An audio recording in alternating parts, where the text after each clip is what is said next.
I'm going to call up the following persons to come up in a panel.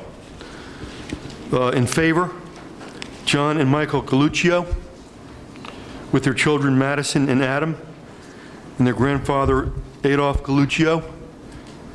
Okay. Thank you, Mr. Chairman, and thank you for allowing us to speak here today.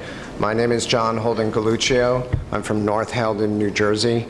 I'm here today with my husband, Michael, 2 of my children, and my in-laws. And I'm happy to be here with all of them, including my in-laws. And, you know, I guess I have to be honest, because I'm sitting in New Jersey, I'm not here with my husband. I'm here with a stranger, a legal stranger next to me, the father of my children. We're legally married elsewhere, but not here. And when Michael travels to work in the morning to New York City, somehow he becomes magically married to me. And as I sit home taking care of the children, I'm a legal stranger to him.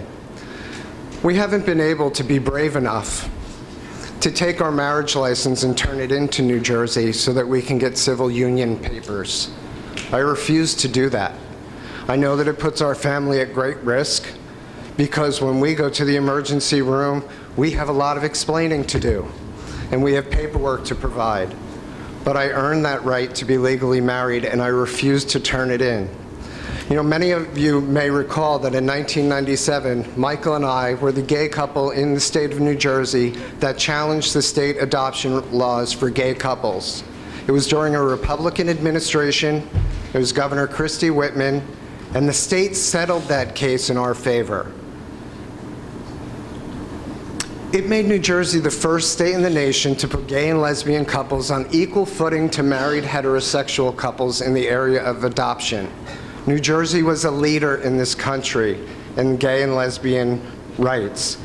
That was 1997. New Jersey has become a leader in the marriage equality. And you have a chance to jump back in and become the leaders that you have always been for us. Time has not run out. There's been 7 states already that have it, 35 million people. You know, my daughter, who's 15 years old, said to me last year, "Daddy, I want to speak. I want to speak out and fight for our family." And I said, "Madison, you don't have to do that." And she said, "But you've been fighting for us for all these years, and I have a voice now, and I want to fight for you." And it's killing me that she's sitting back there and not next to me, but I want to be next to my husband right now. I want you to see this, because this is a family, and trust me, we left my older daughter, my son-in-law, and my 3 grandchildren home. We could have filled all these tables.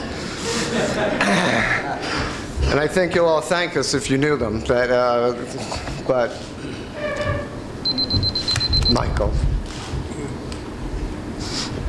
Yes, name and address, sir. Michael Galluccio, North Haledon, New Jersey. You know, on April 16th, John and I will be celebrating our 30th anniversary. For 30 years, I have loved, honored, respected, cherished in sickness and in health, and I can guarantee you it will be till death do us part. I have been his husband in every way I can be. 16 years ago, we became parents, and I became a father. 11 years ago, I became a grandfather. And I take that really seriously. Do I want to marry my husband? Absolutely. And I think that it's insane that I can't. But beyond that, we haven't had a lot of the heartache and tragedy that you'll hear today. We've been lucky. My job as a father is to watch out for my family, to protect them, hold back every tear that I possibly can. And I'm going to do that. This is one of those things I can't do by myself. Everything that I have control over, I have grabbed onto, and I promise them that I'll do everything in my power for them. I need help with this one. We need help. A real good family. There were a lot of people when we started a family who had a lot to say about how we were going to harm and worse our children how we were going to tear the fabric of the family and the country, how we were going to bring down society. That hasn't happened. It's 16 years later. I have a strong, close, loving family. We function well. We're involved in our community. I've been president of the PTO. You know, today is the second day of Black History Month. Just think of how ridiculous that would have sounded 40 years ago. Good. Thank you. You want to talk? Madison, would you like to speak?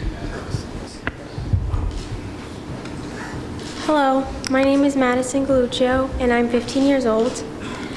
We are battling marriage equality today, something I definitely intend on winning. We're here because a lot of people think that my family is different, and you want to make us feel different, don't you? Because I feel different, because you want us to feel different. You give us a civil union. I don't know what that is. As 15, I try to understand what it is. I don't understand, and it's very hard for me to explain to my friends. It's very hard that I can't tell them, oh yeah, I have gay dads and they're married just like your parents. But they're not, and you don't give me the right to say that. I do have to say that New Jersey has made me feel discriminated, like I'm some sort of outcast. But guess what, New Jersey? I'm no outcast. I'm Madison Galluccio, and I'm part of the Galluccio family. My parents will be married, and I will make sure that this happens till the day that I die. So please, will you help me? Help me feel equal. We aren't different. I'm not different. And I shouldn't have to be forced to feel like I'm different. This is my family, and I want us to be able to have the same rights as you. So New Jersey, please give me my freedom. Thank you. Okay, thank you. Adam, would you like to speak?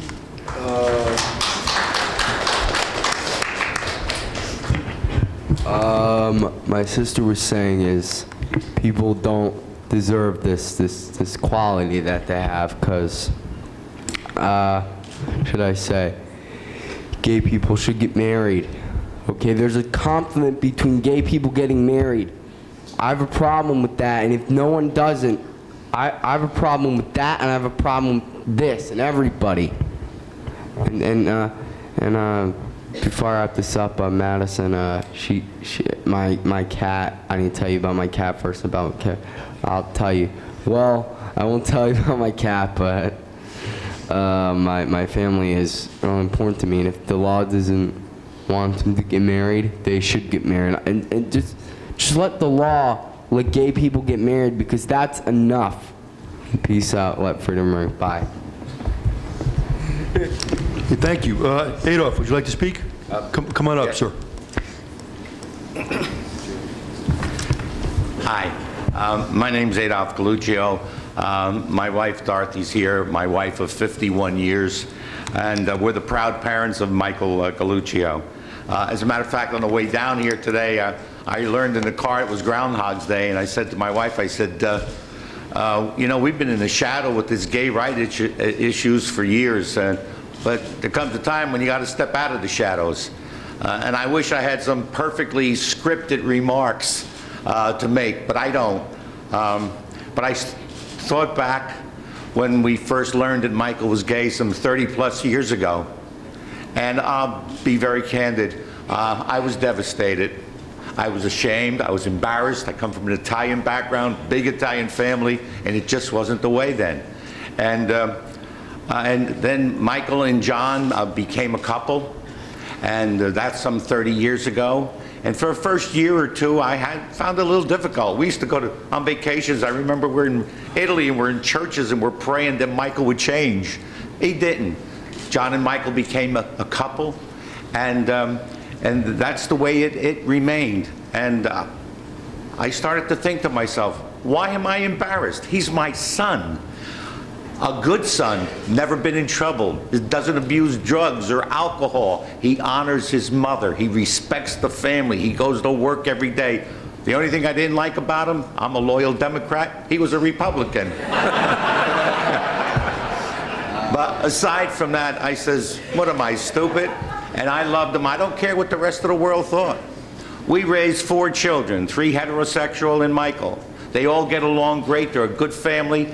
We have 16 grandchildren, and you know what? We treated all 4 families the same, and that's all I'm asking the state to do. Treat all our 4 families the same, no different.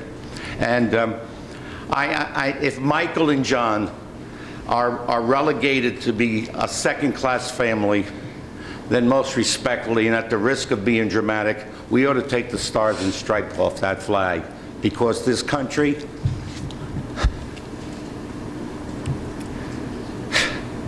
and what it stands for is a myth, most respectfully. And just let me end with one last thought.